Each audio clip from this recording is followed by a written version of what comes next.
Thank you, Bill. That was great. Thank you so much. And good morning. Welcome to Unity of Orange County. It's so nice to see everybody here today. And if you're tuning in on YouTube, thanks for tuning in. Before we get started, I always like to talk about our vision and mission statement. So our vision statement, centered in divine love, we joyfully co-create a world that works for all. And our mission statement, to awaken, inspire, and transform lives. And before we get started, I'd like to acknowledge those that helped make this service possible. Bill on piano, Tom on audio, Waverly streaming, John on camera, and Reverend Allison will do the daily word and guide us through our meditation today. And a big thank you to Mark Sautel, who just did a wonderful job on our fellowship last week. So we will be looking forward to another one soon. And we have a few announcements today. Classes, All Things Metaphysical with Reverend Annie are on Mondays from 1 to 3. And the materials in this series will help you climb out of the attic of your own My True Self. In this workshop series, we will share ideas, insights, and metaphysical principles that are designed to awaken you to the reality that exists beyond the physical senses, and how you access this information that can be empowering today. Today at 11:45 will be the spiritual discussion group, The Quest. And of course, these are all on Zoom. We have a new class starting on Wednesdays from 6:30 to 8, beginning this Wednesday, May the 5th. The book is The Intuitive Way by Penny Pierce. This is the definitive guide to increasing awareness. A renowned intuitive and visionary shows you how to know what you need to know just when you need to know it. That sounds like a great one. And Creativity as a Spiritual Path will meet the fourth Thursday in May, which is the 27th, from 6:30 to 8. Our Zoom ID is 818-8859-3747. And for a full listing of all of our upcoming activities, please go to our website, unityoforangecounty.org, and go to our calendar. So that is what we have for announcements for today. So I'd like to invite Reverend Allison up for daily word meditation.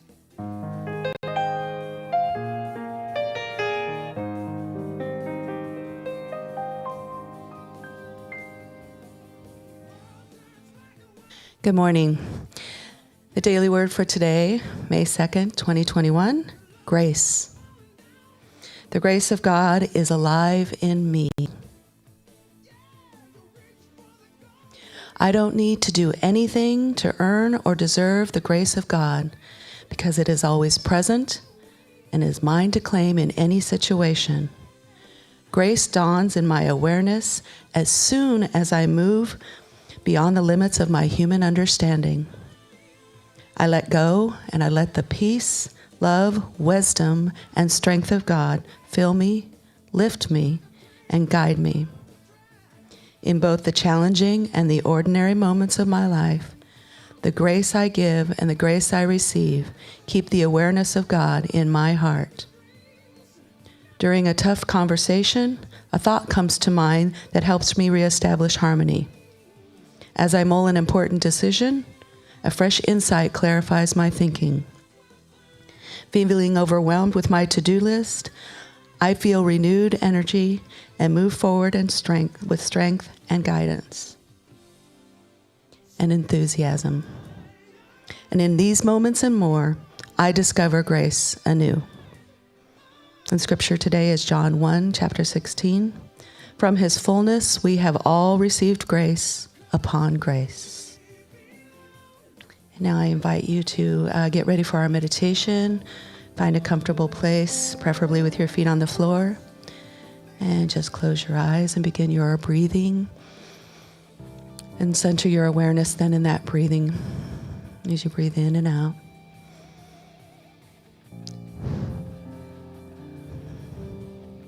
And let us envision for a moment that we are joining with people all around the world at this moment who are meditating as well and being in the quiet and the stillness.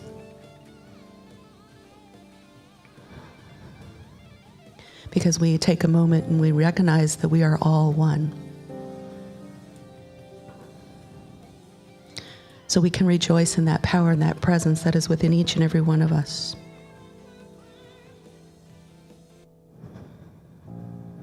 So let's prepare our hearts and our minds to enter into the awareness of the oneness in this sacred time of quiet.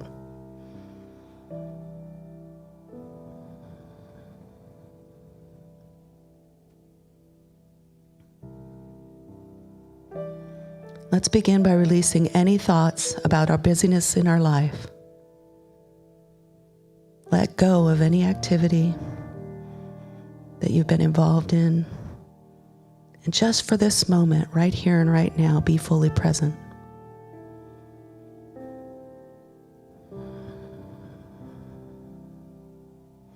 Let go of worry and judgment. Just let it slip away and center yourself in the peace.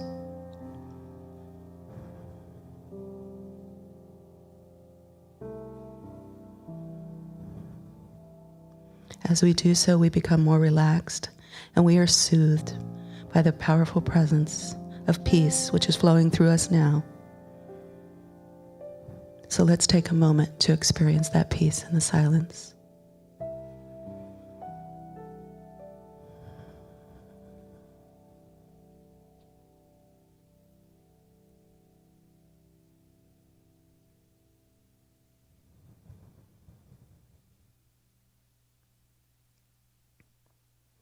And from this quiet space within, we have a clear meaning of our life and our purpose. And we recognize the infinite possibilities, the ones for good in our life. And we know that this good is unfolding right here and right now. We can be confident that we are divinely guided to our higher good at each moment. And each step that we take leads us to a greater expression of love and of harmony. We can be assured that the path is smooth and easy, and that our light is illumined along the way as we rest in this awareness.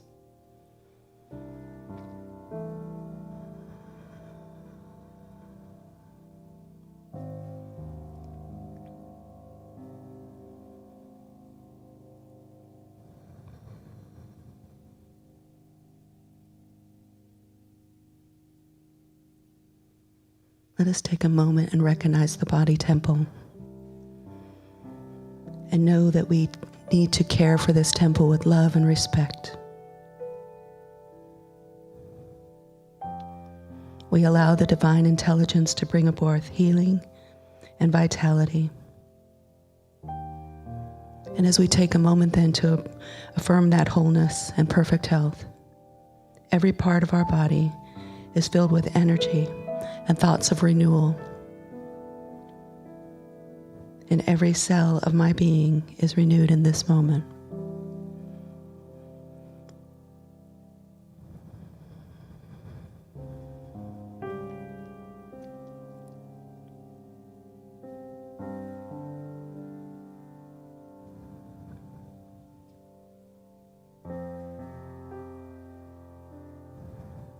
In this moment, my mind is filled with new ideas and new opportunities to express wonderful and great abundance in all areas of our lives. The power within is bringing God good to me and to those I love. And my heart is overflowing with gratitude for this beauty and goodness that is all around me. The more I look for good, the more I find it. As I allow this appreciation to flow throughout my being, I give thanks in the silence.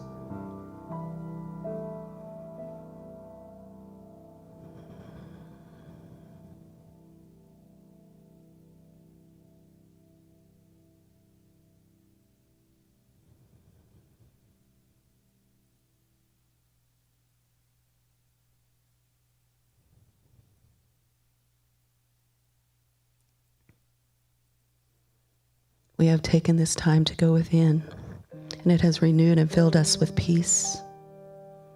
We now radiate peace from our hearts and into this room. We imagine a peaceful heart beating in rhythm with others all around the world. And as our hearts beat together, God's love is flowing through us. One by one, we are creating a world of peace and a world of harmony. And we recognize this as we spend a moment in the silence.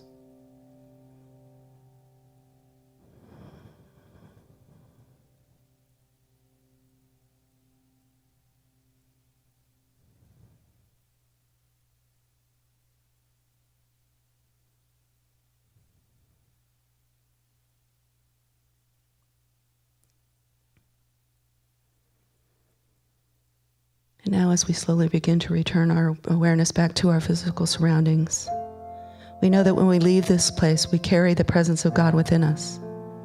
And that at any time we can recall this peace as we go about our lives and activities. All will be done in peace and order. Our lives have begun in this moment. We're living now, loving, breathing power of the presence that moves in the world as peace. Namaste.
Thank you, Bill. That was beautiful. Thank you so much. So today we're going to talk about something kind of leading up from what we've been talking about last week. Last week we talked about the fact that we were powerless over anything outside of ourselves, that we couldn't change people, places, things, circumstance, the weather, and that the only thing we had power over was ourselves. And then we talked about the fact that we had to surrender what we couldn't change to God, that only God, we had to let go of the things that we had no control over. But there is something that we can change, and we mentioned it a little bit. And what we can change is ourselves. Leo Tolstoy, of all people, wrote, "Everyone thinks of changing the world, but no one thinks of changing himself." Right? The problem is always out there. If everyone would just do what we wanted them to do, everything would be fine, right? And then we would be happy, and life would be good, and all would be well. And of course, that isn't how it works at all. And Jesus told us this. He said, and no one puts a piece of unshrunk cloth on an old garment, for the patch tears away from the garment, and a worse tear is made. Neither is new wine put into old wineskins. If it is, the skin bursts, and the wine is spilled, and the skins are destroyed. But new wine is put into fresh wineskins, and so both are preserved. That was in Matthew 9:16 and 17. So back in Jesus' time, they didn't have bottles or cans. And so if you wanted your wine, you drank it in wineskin. They actually took these skins. And what he's saying is that once it was used, you couldn't use it again. So if you had your wine in your wineskin and you were out having a good time and partying and everything else, and then you wanted more wine, and a friend of yours said, oh, share my wine, let me put some of my wine into your wine. If they put it in that old wineskin, it would burst. That they had to have a new wineskin. And so what he's trying to tell us here is that we cannot put new thoughts, new consciousness into our old brains. So if your life isn't going the way you want it to go, it could be anything. It could be a financial issue, relationship issue. It could be the fact that you don't like the weather today, or whatever is going on in your life. In order to change that, it's not so much changing the outside, it's changing our side, inside, our consciousness. That we can't take new ideas that someone is trying to give us and put it into our old minds. It just doesn't work. I mean, think about it a minute. We were talking about this right before. If you've been brought up in an environment where maybe everybody was negative, and so you were kind of like me, you were brought up where, stuff could happen at will. If something could go wrong, it will. And so always expect that something wrong is going to happen. Always expect the worst, and then you're never, my mother taught me this, always expect the worst, and then you're never going to be disappointed. Well, guess what happens? When you always expect the worst happens. She said it like the reverse. If you expect the worst, but the truth of the matter is, I expected the worst, and so the worst always happened. Nothing good ever happened to me. And I will tell you that. I would tell you that. I would go on and on about how nothing good ever happens to me. I never could see the glass half full. Never. The glass was always half empty. And so what happened was I had to, in order to change that thinking and start to think positively, I couldn't wish it on myself. I couldn't say, oh, please, give me new thinking. I wouldn't even think to ask for new thinking. It was beyond my comprehension that I could possibly think anything different than what I was thinking. But what happened was that eventually life got so bad and it was so difficult that I surrendered. What we talked about last week, I surrendered. I was like, I can't do this anymore. I can't take it. And even though I didn't believe in a God, I surrendered. And then I had this experience. And I came to believe in this power that was greater than myself. And I continued to surrender to that. And that willingness to think differently, that willingness to be able to see maybe that something is different than what I had been thinking about it, opened up a new world, which was unity. And unity is a new thought movement, along with Center for Spiritual Living, Church of Religious Science. All of these are new thought meanings. What it is it's new thinking. Because what happened was, before all these new thought movements happened, we had Christianity, whether it be Catholicism or Lutheran or Methodist or whatever, and they all kind of thought the same way. Different aspects of it, but it was the same way.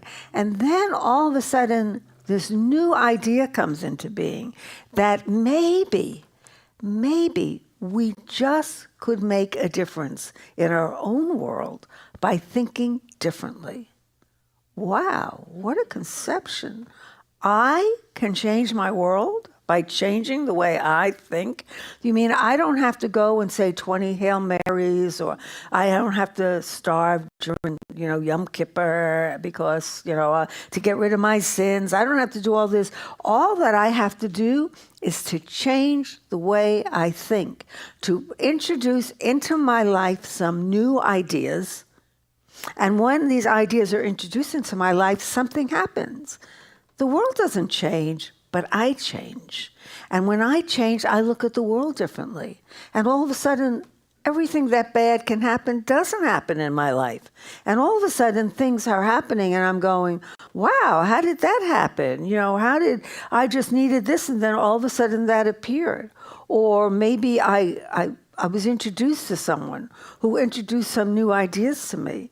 I used to give a girl, when I first got into 12-step program, I was giving someone a ride to meetings, and because she didn't have a license, a lot of people in recovery don't have their license, and so I was giving her a ride, and we start talking. And she says, I mentioned, oh, I heard about this author, Emmett Fox, and this book, Sermon on the Mount. And I've started to read it, and it's interesting. It's like this new way first of all, Sermon on the Mount, I figured it was Christian, but it was nothing what I had thought it was going to be. And then we started talking, and she started introducing me to all these other books by Emmett Fox. And I started reading them, I couldn't get enough of them. And it was such a different way to look at things. I mean, he was talking about looking at things positively and creating the life that you want by the thoughts that we think. And all of a sudden I was like, wow, and I couldn't get enough. And then she said to me, well, come with me to Unity. This church I go to, and I don't go to church, I told her. I'm sorry. I'm not going. I don't want to see the cross. I don't want to see anything like that. And she goes, oh, we meet in a Jewish synagogue. And I was like, oh, okay, I can do that, So we could walk in, and this minister is talking, and all of a sudden it's like, she's talking Emmett Fox. The same kind of thinking that I was reading at Emmett Fox. And I was like, wow, there are people out there who believe this stuff beside me and my friend in the car, and all of a sudden I realized that and I became, thrilled. I just couldn't get enough of Unity, but because all of a sudden it made me realize that I did have some control over my life because I could change the way I thought. And when I change the way I think, I change my life. It's amazing what happens. The more negative we get, the more negative we become. The more negative we become, the more negative things happen to us. And so there are many things we can do to change our thinking. One is like the class, The Quest. So The Quest is a great class. I don't know how many of you are in it or reading the book. But the thing about The Quest is The Quest takes you through all these new thoughts a little at a time. Because what happens is sometimes we get these new thoughts and they really just come in and they overpower us. And we have a thing called chemicalization. So we lived in an RV, and we couldn't put things like Drano in the drains because the pipes are whatever they're made of. So when the pipe would get stuffed, you would take baking soda and vinegar, and you would put them in together, and then all of a sudden this thing would go bubble, bubble, bubble, bubble. Meanwhile it's bubbling in the pipe, and it's cleaning out the pipe, and it's like all this stuff is happening. And that's what chemicalization is within us. When we take a lot of new ideas into us and they kind of react to the old ideas, like for instance, the idea of gratitude is an action, and we mix it in with the fact that we think that nothing ever good happens to us, it goes and everything kind of breaks apart, and hopefully what comes out is a clean drain, which is a clean idea that gratitude does work. So this chemicalization is something that happens when we throw a lot of ideas in us. But if we gradually introduce ideas, like in a class like The Quest, or in a 12-step program, or anything like that, what happens is we slowly build up one idea onto the other, and that chemicalization isn't so intense. The dirtier the drain is, the more that stuff happens. The more we have garbage in our thinking, And we put in new thought, the more turmoil there is as we're changing from one to the other. But the important thing is whether we do it gradually or whether we do it all at once, to have that change of thinking. Everyone here is because at some point in their life, they thought, something isn't working right in my life. You know, nobody comes into something like New Thought or recovery or anything like that because everything is going great in their life. You know, my life is wonderful. The world is great. I don't have a single problem. I have nothing better to do but walk into this Unity Church or wherever and do this stuff, which isn't easy. It isn't easy to look within when things aren't going well without. You know, we want to fix things on the outside because the outside is easy. We don't want to fix the stuff on the inside. But the change happens within. The change in the butterfly is within it. The change in anything is within it.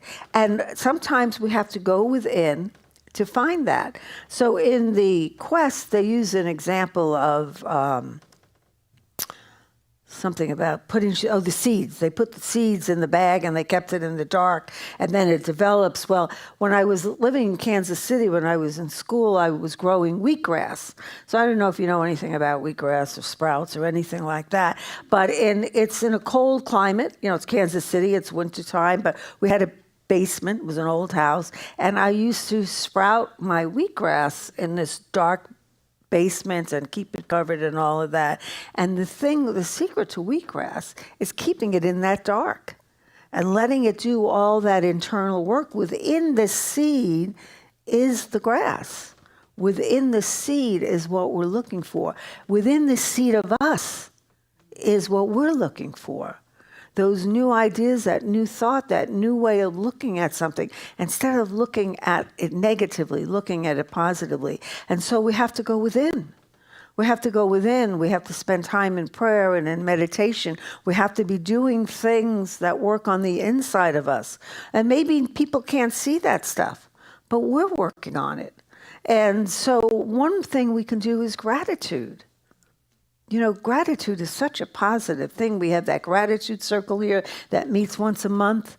And when you're in that space of trying to change your thinking, one thing to do is gratitude. So a few weeks ago, I shared I was having a really bad dark night of the soul kind of time in my life. Because, you know, one thing about New Thought and when we change our minds, it doesn't always go perfectly. It would be nice if it did. Right? It would be nice if you walked into a Unity Church and you got that aha. You know, you knew. You had been listening to the truth. You knew it. You're going to go out there and life is going to be perfect. And it is. But every once in a while, you get a bump in the road or something doesn't seem right. So there's two things you can do. You can stay in that and go back to that old thinking like, well, of course it happened because everything bad happens to me. Why wouldn't it happen?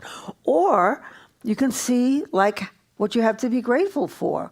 Now, I shared this a couple of weeks. I was going into my physical therapist one day feeling sorry about my foot, and there's a guy without a leg. Remember that expression? I don't know if you ever heard about it. My mother used to tell me, she said, you know, you complain that you have no shoes until you see a man that has no feet.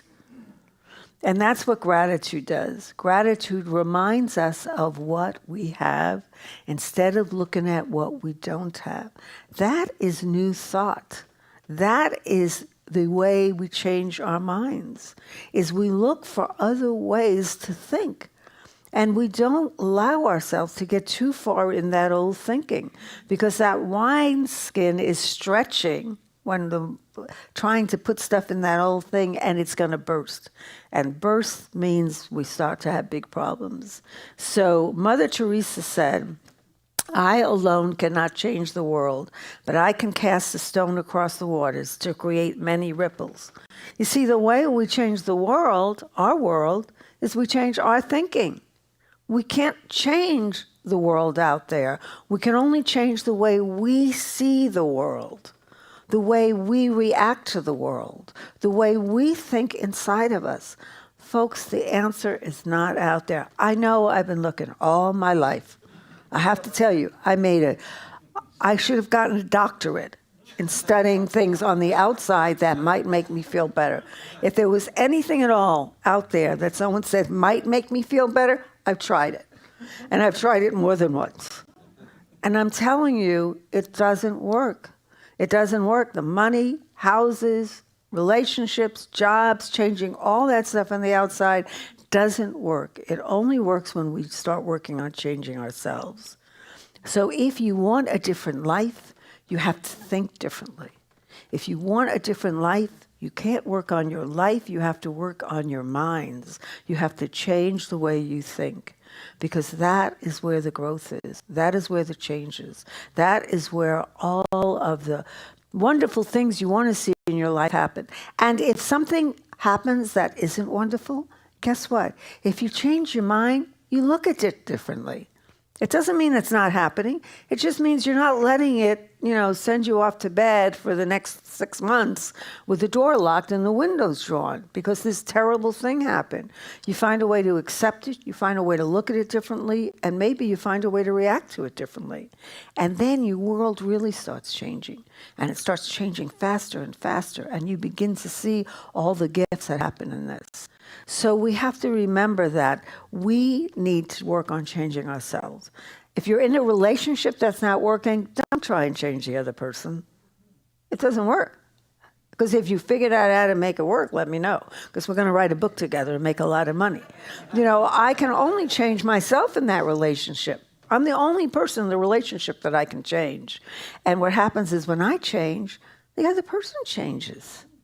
There was a story of a psychiatrist, and this guy comes into the psychiatrist, and he says, my wife is the worst wife in the world. I want to get a divorce. She doesn't do anything right. She doesn't do anything I ask her. She's always giving me arguments. She's always creating problems.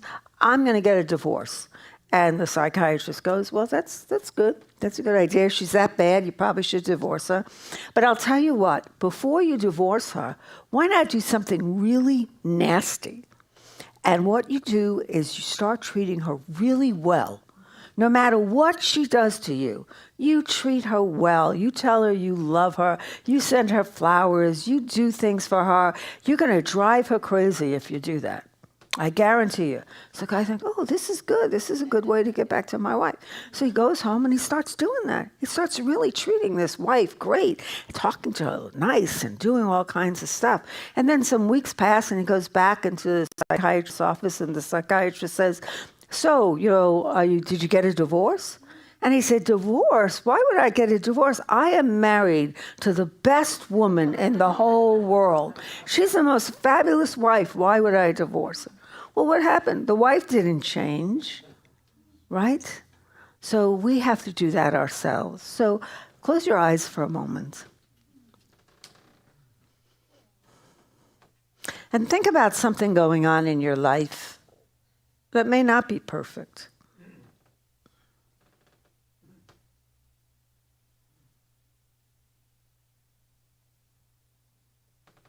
And ask yourself this question.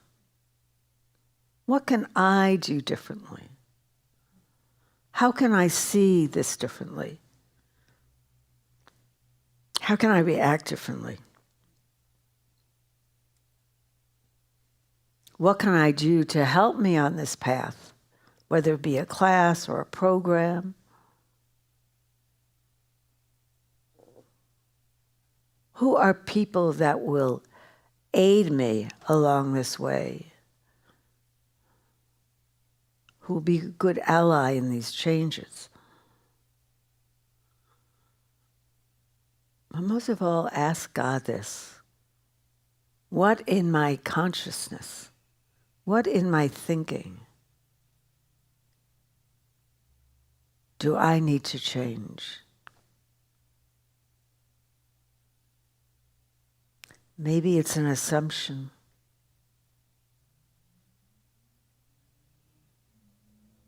Or something we may have heard when we were children.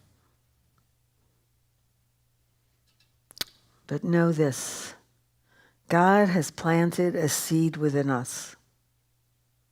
And even though it is in the darkness of our very being,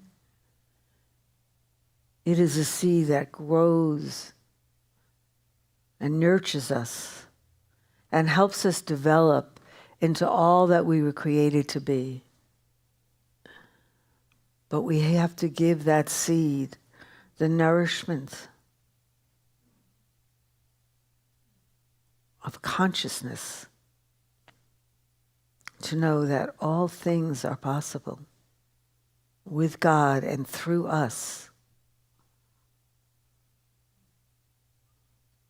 Everything we need, we already have. All we need are new eyes to see it and a new mind to believe it. And so it is. Amen.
Thank you, Bill. That was beautiful. Thank you, Reverend Arlene. That was a very great message, something I needed to hear today.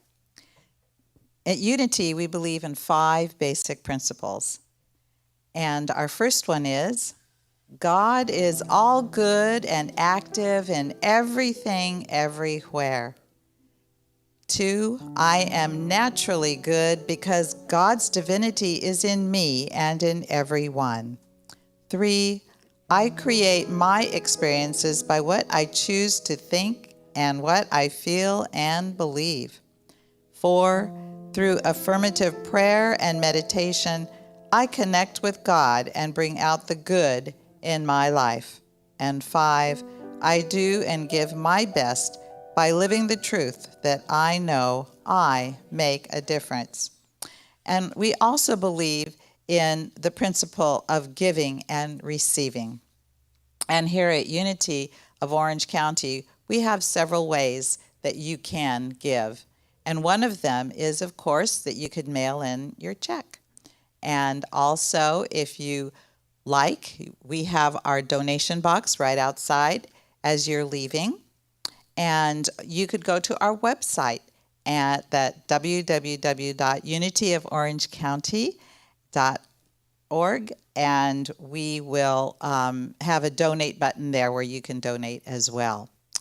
And either way, we appreciate all of the donations that come in so that we can keep our ministry running. So let us put our hands together and just envision all of the donations that have come in. And together, let us bless our donations by saying, Divine Love, through me blesses and multiplies all that I have, all that I give, and all that I receive. So thank you, everyone, for attending today and tuning in. And so have a great week. Let us have our prayer of protection. Together, the light of God surrounds us. The love of God enfolds us. The power of God protects us. And the presence of God watches over us. Wherever we are, God is, and all is well. Yea, God. Thank you, and have a wonderful week.